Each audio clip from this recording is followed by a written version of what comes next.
इमरान खान साहब कहते हैं दोनों गिरफ्त हैं, और फिर वो पीछे चले तो मार्शल जिन्होंने लगाया वो कहते थे कि ये सारी जमहूरी हुकूमतें अपने अपने दौर में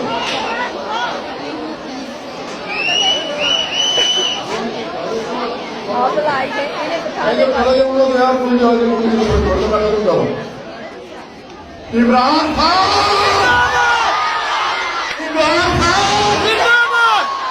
प्लीज इधर थोड़ी सी मुतरादा गुफ्तगू में प्राइम मिनिस्टर पाकिस्तान में मुतरादा गुफ्तगू